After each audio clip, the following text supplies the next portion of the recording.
All right, we're going to go ahead and get started just because we have a limited amount of time and I want to maximize the time that we have. So my name is Joel Romo and I'm one of the counselors at Mountain View High School, and welcome to all parents and students attending tonight's webinar. You are logging into the session, What to Know About Financial Aid and Scholarships from the University of the Pacific. If you're not in the right session, feel free to log back off and return to the Countdown to College website to find the right link. Tonight we have Caitlin Goslinga joining us from the University of the Pacific up in Northern California. She is the Assistant Director of Financial Aid, and happy to have you. The floor is yours. Thanks, Joel. Excited to be here tonight, everyone. Glad you are taking some time out of your busy schedules to learn more about the college process, about financial aid as well. It's definitely an exciting time, a busy time, a scary time, as students are looking at colleges, making those decisions as a family. So definitely just want to acknowledge and recognize that. And I'm happy to share as much of my knowledge as I can to impart on you all tonight. So on that note, we'll go ahead. We're going to jump right in because I've got a lot of information in about 20 minutes. That's the goal. About 20 minutes of content, and then hopefully about 10 minutes, maybe just for some general Q&A, as much as we can address in the time we have this evening. As we're going through, you are more than welcome to take screenshots of the slides, snap a picture with your phone, whatever works best for you. If there's any information that you want to hold on to, I know this is being recorded as well, so that could be a resource later on. But here's the overview. We are going to be kind of starting with the various financial aid applications that are out there, get you familiar with some of those terms and some of the timelines. And then we will go into the nuts and bolts of paying for college. So college costs, to kind of start thinking about how financial aid is calculated. There's a lot of myths in that process. I'll shed a little bit of light there. And then looking into the various aid opportunities that may be available to students and parents, to your student. And then we'll kind of go into just some of the different ways that families piece together all of those resources to pay for college. And then last but not least, like I mentioned, we should hopefully have a little bit of time for questions this evening. So let's start with the application. So the most common and the primary aid application out there is the FAFSA. This likely is a term you may be familiar with, but if not, this is the free application for federal student aid. It is available at the studentaid.gov website. And this is the application that is commonly used to determine federal, state, and institutional, so money from the college, financial aid eligibility, using a figure called the Student Aid Index. This is a little figure that the FAFSA is going to spit out at the end after all of your family's household and financial information is collected, and then colleges use that figure to determine aid eligibility. So the best way to describe it is an indicator of the financial strength of your household, if that makes sense. So for all of you that are 11th graders or have 11th graders currently that will be going into their senior year next year, and then the year after that into college, you would be filling out the 24-25 FAFSA. This form is actually projected to be available in December of 2023. I say projected because there are actually a lot of big changes coming to the FAFSA form to make it simpler and more streamlined to complete than ever before. I know the idea of the FAFSA and filling it out strikes a lot of fear in the hearts of families. But in my time in financial aid, and specifically over the last 5 years, the FAFSA has just gotten easier to do each and every year. So that is great, great news in the financial aid world. And for all the families that have to do the FAFSA each year that your student is in school. So you don't just do it once, you're going to be doing it each and every school year. The student is the applicant. It's their FAFSA. However, parents, you got to be involved in this process. Even in the case of a two-parent household, only one parent has to sign the FAFSA officially. So students and parents, both of you are going to need an FSA ID and password basically the username that you will need when you are completing the application. So students, you start it, you're kind of the one applying, but parent, your login is going to be involved in that process. The 24-25 FAFSA is actually going to use your family's tax information from 2 years prior. So that would be your 2022 taxes that we are all working on currently. So just a little brief information there about the FAFSA. One other aid application for students that may not be eligible to file the FAFSA. So if you are an undocumented or a non-resident student, or have one of these other statuses here on the screen, DACA status, you visa holder, etc., you wouldn't do the FAFSA. You would do a very similar form called the California DREAM Act to qualify for state financial aid. So dream.csac.ca.gov is that website, if this would be the application that you would need to complete. All right, one final financial aid application that some of you may need to do, in addition to the FAFSA, is the CSS profile. So this is an online application that about 250 colleges across the country, they use it to award their own institutional aid. So they'll take the FAFSA to review your federal and your state financial aid, but to award their aid, they are going to ask that you may complete this profile form. It's kind of like a more in-depth FAFSA. It's a little bit more invasive look into family finances. That's my top level knowledge of the profile. At Pacific, we don't require this. We just need you to do a FAFSA, but I know that it's out there. Sometimes students and parents need to complete the profile as well, depending on the schools that you're looking at. If you're not sure, you can check out a list of the schools at the profile website, or the schools that you are interested in, check out the financial aid section of their website. They will let you know which forms you need to do. One kind of unique difference here with the CSS profile is that in cases of biological or adoptive parents who have divorced or separated, it is going to require information from both of those parties. That's a little bit different than the FAFSA, which is going to go off of the parent that provides the most financial support for the student. That's who's listed in cases where parents are divorced. So just something to note there as well. It is not free like the FAFSA. FAFSA is always free, but there is about a $25 application fee, but there are fee waivers available as well. So the CSS profile, potentially an application to keep on your radar as well. So at the point that you've gone through, you've completed your financial aid applications. Now you can send those to any of the schools that you're applying to, even if you haven't finished their admission applications, even if you haven't been admitted yet, you can do those financial aid applications earlier on in that process. But now let's go into, you've done your aid applications. Now, what are the options to pay for college, things to consider? So I want to start with talking about college costs. Each school is going to publish what they call, or what we are required to call by Congress, a cost of attendance.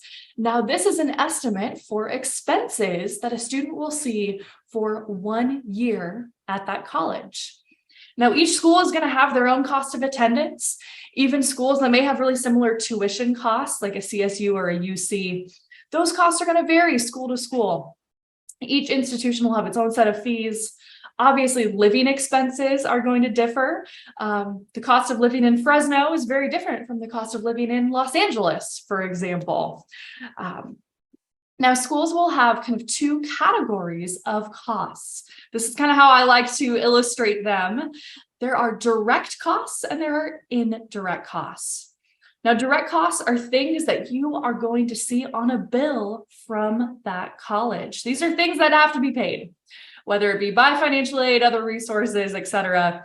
That would be tuition. Student body fees are in that category. Housing and food as well. If your student is going to be living on campus, they're going to have a dorm room or an apartment or a meal plan to consider. So those are all direct costs, things that are going to be on a billing statement from that school. But the school is going to include indirect costs in their cost of attendance as well. These are expenses to help you plan and kind of budget for, but they are not things that you're going to see on a bill. These would be things that typically, you may pay for out of pocket as the year goes on. So that would be books and supplies. Students kind of buy those as the semester goes on. They're not billed typically to their student account at that college. Personal expenses are in that category, right? Shampoo, soap, deodorant, the things I hope that college students are still paying for when they go throughout school each year. Transportation, right? Maybe that's gas money kind of to and from that school. Maybe that is a plane ticket to and from school on the holidays if you were looking at out-of-state schools and things like that. So there's always a lot of confusion. Families will sometimes see transportation listed in a cost of attendance, and they think that the school is going to charge their student for transportation costs, but that is not the case. Indirect costs are things just to kind of plan and budget for. Moving on from there, the school's going to have their set cost of attendance. They next need to determine what is the student's financial need or level of financial need. That is where the school takes the cost of attendance figure. They then subtract out that student aid index, that figure that the FAFSA gives you after you've completed it. That helps to determine what the student's level of financial need is. And then colleges will do their best to try to meet your family's need with scholarships, potential grants if you're eligible for them, and also potentially student loans as well are in that equation. If you're wanting to get kind of an early estimate of what a financial aid offer might look like at an individual school or college, they all have on their website something called a net price calculator. This is like a little mini version, perhaps, of the FAFSA that you do individually at that school's website, using information you report yourself, right? Your income information, maybe your students' GPA or test scores, things like that, to try to get kind of an early estimate. One disclaimer I want to note about net price calculators is just due to kind of federal regulations surrounding the use of them. Schools are often kind of pulling from financial aid data from like 2 years ago. And as we all know, there's a lot of changes when it comes to aid eligibility year to year as kind of state and federal budgets are signed. So that may not be like a super accurate estimate, but it can be a ballpark maybe to kind of get you into thinking about, what that school might be able to offer, other federal, maybe your state aid that you might qualify for. So just a quick note there about those net price calculator tools. All right, so moving on to scholarships. This is probably the most commonly asked question from families is, how do I get scholarships? What scholarships are out there? Because we all know scholarships are free money. This is free gift aid that does not need to be paid back. So very often the largest and the best source of scholarship aid comes from the colleges themselves.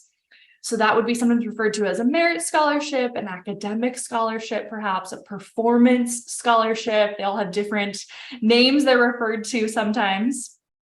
Specifically for academics, these are heavily based on GPA and test scores. So that's the review that admissions team is going to do at that college. Sometimes schools have an application date that you need to consider to apply for their specific scholarships.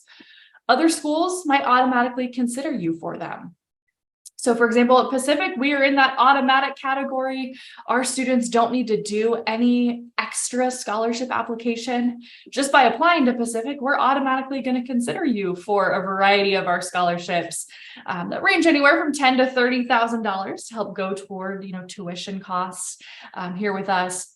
But an example for performance type scholarships, a school might have a conservatory of music like we do. If you are a performance major, maybe you play an instrument involved in some sort of choral group. Maybe you are in speech and debate. There might be scholarships out there for that. Or maybe you're interested in the humanities. We have specific scholarships kind of for those groups. Same with athletics as well. If you are a student athlete, there may be scholarship money out there for you for that type of performance. So those are things to kind of look at and consider.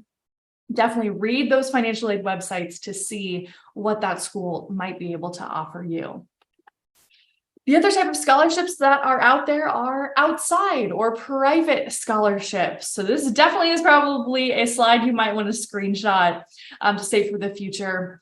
Obviously, of course, there's a lot of big national websites that offer scholarships. So the College Board site, that's the same group that kind of puts together the SAT. They've got a list of scholarships. Finaid.org is another good resource. There are also scholarships out there based on identities of students. So the things that make you who you are, there may be scholarships out there for you. So for example, the Gates Millennium Foundation, they have scholarships for minority students. And there are also resources available for LGBTQ students as well. So definitely check those resources out. But something that I always advise families is, while there's these great big national scholarship search sites, every student across the country is looking at those, right? There's a lot of competition typically. So sometimes it can help to kind of turn your search for scholarships a little bit more locally. So for example, foundations, maybe the place that you worship at, ethnicity-based organizations, local businesses or civic groups, think like your Kiwanis Club, your Rotary Club, chambers of commerce in your local area. Banks and credit unions as well are a place to look for scholarships. The place you bank with may offer a scholarship for their students. They're sometimes big into financial literacy and they can have resources there, as well as other organizations or professional associations in the field you might be interested in going into. If you know what you want to do, let's say, for example, maybe you want to be a physical therapist one day. The American Physical Therapy Association offers scholarships, I believe, to graduate students, but you kind of get the picture, right? There may be chapters of professional associations or organizations, maybe at the state level, at the national level, that may offer scholarships to students. Maybe you want to go into the healthcare field, maybe look at your local hospitals to see if they might have scholarship resources. And lastly, another place to look would be students. If you work a part-time job, your employer, we see scholarship money coming in from Burger King, from Taco Bell, from Chick-fil-A. I don't know what it is with fast food, but they definitely are big on offering scholarships to their employees. Or parents, your employer.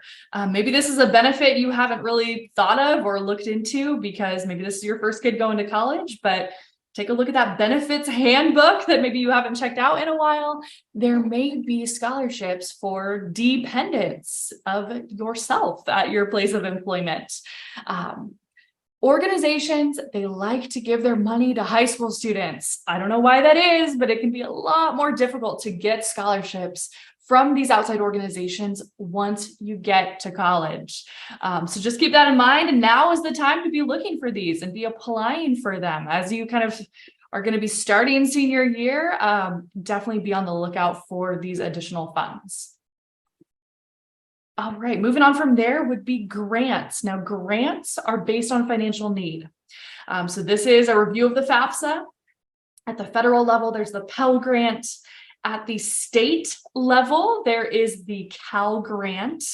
This specifically is for students graduating from California high schools who will go on to California colleges. Either junior colleges, those are on that list. You can kind of reserve that Cal Grant and then transfer a little bit later. Or if you go to a CSU or a UC or a private nonprofit institution like we are at Pacific. There's different values for these grants. These are based on the current aid year. I don't know what those values will look like for next year quite just yet. The 24-25 year for you all. With the Cal Grant, though, there's actually one extra step. There's a deadline in place. You got to do your FAFSA by March 2nd of 2024. And your high school needs to send your GPA to the California Student Aid Commission. Joel, I'm sure you can probably verify this maybe in the chat if that's easiest, if that's something that you all will do automatically for your students. Yes, we do it through our College and Career Center. Awesome. Okay, that is something that high schools are definitely always on top of, but I always just like to double check. All right, they're going to send that GPA for y'all automatically. don't need to worry about that step. Just get your FAFSA done to attempt to qualify for the Cal Grant. And then lastly, institutional grants. Again, those amounts and eligibility are going to vary school to school. All right, federal student and parent loans. I do highlight these as an option. I know it's not everyone's first choice to like raise their hand and say, I would like a loan, please, before grants and scholarships. But we want to make sure that you know they're a resource available to help give you more flexibility in paying for college costs. So as a brand new first year student, freshman student can borrow up to $5,500 in federal student loans. And part of that amount might actually be subsidized, meaning that is a 0% interest loan while you are in school. Federal government is going to pay for the interest on a portion of that $5,500 if your family has financial need. And then there's another loan option available to parents specifically. This is the Federal Parent Plus loan. This is typically offered up to the remaining cost of attendance. So parents, if you choose to apply for this resource, if your credit is approved, you can borrow to cover the remainder of what might be needed at that school after other financial aid is applied. With federal loans, there are really flexible repayment options, loan forgiveness opportunities. So a resource to kind of keep in the back of your mind as you are going through and getting offer letters from schools and making those decisions. All right, I think my almost last slide here is when we kind of think about how families pay for college. If you're in a scenario where financial aid doesn't cover all of the costs at an individual school, and this is kind of becoming more common in the college landscape. Schools are often asked to do a lot more with less resources. So sometimes there may be a difference between the financial aid that's offered and the cost of that school. So this is where you kind of may be in a situation where you need to ask yourself, how much additional might you be able to afford per year? Or perhaps how much are you willing to borrow in those loan options? And I kind of like to frame it as past, present, and future income. So past income would be savings maybe that you can tap into. Or if you've got a college savings plan, a 529 plan, when your kid goes to college, that'll be the time to kind of tap into that to cover any additional costs there. Maybe you have present income. So if you've got current earnings that are coming in, maybe that school will offer a monthly payment plan to break any remaining balance into monthly payments that you can pay as the year goes on. Or perhaps maybe you're in a situation where you may be needing to look at future income. So parents, I know sometimes our income is kind of pulled in a lot of different directions. I'm realizing this myself as a parent too. When you've got kids, there's a lot of expenses that go into just the day-to-day. And maybe you didn't save quite as much as you had hoped for your student to go to school. So that is where tapping into that future income, meaning borrowing a loan to kind of pay for those costs. So that's using your future income to pay for college. So this is where I always advise families to really review those financial aid offer letters really, really carefully. And I know it's not always ideal to have that money talk. It's not always the most comfortable conversation. But parents and students, this is where I want you all to be open and honest with each other about what your resources are, what you're able or willing to contribute in that scenario. So have that conversation at the dinner table. Like I said, I know talking about money is not easy, but this is a critical part about making decisions for college. Last but not least, I would be remiss if I didn't bring up private universities, being at one myself. I know private schools, that sticker price, that sticker shock is real. You look at that dollar amount for the cost of attendance and you're like, yeah, no way, it's not going to happen.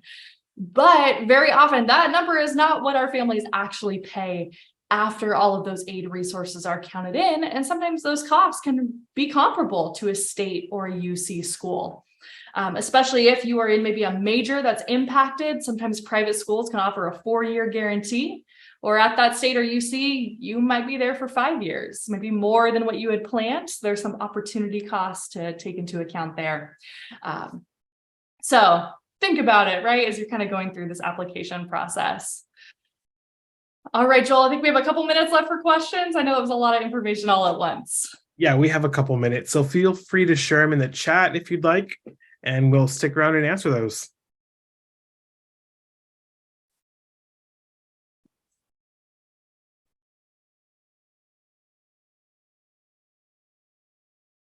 All right, as we're waiting to see if any kind of questions come through. Oh, what are examples of majors that are impacted? Joel, that might be maybe a question for you, perhaps. And what I mean by impacted is majors that are maybe really popular at that school. So there's a lot of students trying to get into maybe a limited number of classes. Yeah, there's more students. Usually impacted majors mean there are more students applying for that major than there are spaces available in that department to accommodate all kids. And as you can imagine, being in Silicon Valley, a lot of the majors around the universities, I guess near and far now, would be anything in engineering, computer science, nursing, for example. Those are all the top ones that are impacted at the moment. Yeah, that kind of can be a cyclical thing, right? Just depends what region you're in, what majors that school offers that are popular in that area. So that's just kind of what I hear from other students that are kind of looking at CSUs or UCs, or maybe had that experience themselves, maybe an older sibling or something like that. So that's just something I kind of always bring up when you're trying to kind of compare maybe a CSU or a UC to a private. Those are definitely questions to ask as you're going through the admissions process. Hey, what's the likelihood that I'm going to get all of the classes that I need and get out on time, as it pertains to your financial aid eligibility, because financial aid can have limits. Things like that. All right, looks like a couple other questions here. Impacted means no scholarships for those majors. No, that's not necessarily what we mean by impacted. So an impacted major is a major where there's a lot of students that are just trying to vie for seats in the courses they need to finish up their degree. They can still perhaps get scholarships for those majors, but even scholarships maybe within those majors might be more competitive, just depending on that school or college. Another question here, what are the criteria for merit-based scholarships? Great question. So this is definitely where you'll want to take a look at the financial aid section of the school's website that you're looking at, because oftentimes they will list examples of scholarships and what maybe there's a minimum GPA criteria, maybe there's a test score criteria, but I know some schools are test optional, so that could be a factor to kind of think about and consider. I know at Pacific, we do a really holistic view of a student's file. So we're not only looking at GPA and test scores to consider you for merit scholarships, but we're looking at what activities the student is involved in. Or maybe, if that student is working part-time after school to kind of help with expenses around the house or save for college, that's a criteria that's considered.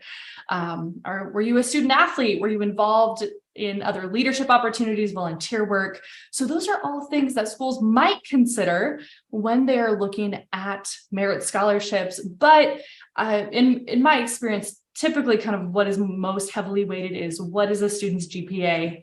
And if test scores are required or if they're test optional, students, if you're proud of those test scores, definitely go through and submit those to that school for consideration. Looks like another question here for grants and other aid. Do you have to reapply yearly to continue to receive that aid? Yes, definitely for grants, definitely for student loans. Got to do the FAFSA each and every year to renew those funds, or to be considered to renew those funds, because again, they are based on, your family financial circumstances. So if those change, grant money could be subject to change. Congress and the state, they sign those budgets each year and they set kind of dollar amounts per year. So those are all factors that go into kind of renewing aid from one year to the next. And one thing I do always tell families, if there is a change in your family financial circumstances, reach out to the individual colleges, either that you're considering or that you've already enrolled at. Because a lot of times, yes, you're reporting your income from 2 years prior, but a lot of things can happen in 2 years. So if you've had a change in your family financial circumstances, definitely don't hesitate to reach out to those schools. They can kind of walk you through what they might be able to do to perhaps reconsider maybe the aid that you've been offered or the aid that you have. So that's something as well to think about. Scholarships, sometimes those just get renewed if students meet certain GPA criteria. Every school is going to have something a little bit different as far as what a student needs to do for their scholarships. All right, Joel, do we have time to kind of answer that last question here? One more, yes. Okay, one more question that came through in the chat. Is it taken into account the region that you live in for income, like the salary difference between the Silicon Valley compared to the San Joaquin Valley? That's a great question. So the FAFSA actually does kind of account for, cost of living, for example, as they're kind of factoring in that student aid index. And that may also be something that the individual school could look at, just kind of depending on, what aid they're able to offer the students that they may be wanting to attract from certain regions, right? That's also kind of part of, the financial aid process. So yes, I mean, that definitely is factored in. But that's a complicated question if I'm just being honest with you. But yes, we'll definitely try to do their best as far as, affordability goes there. But it is something that is kind of considered on the FAFSA as well as you're filling it out. All right, I think we'll end there. Yes, thank you so much for all that information. Super helpful. And again, just a reminder to all parents, these are being recorded and we hope to release them within the next couple of weeks or so, just once they're edited. But thank you so much for joining us. And I'm going to go ahead and end it here for everybody. Thank you, everyone. Have a great night. Bye.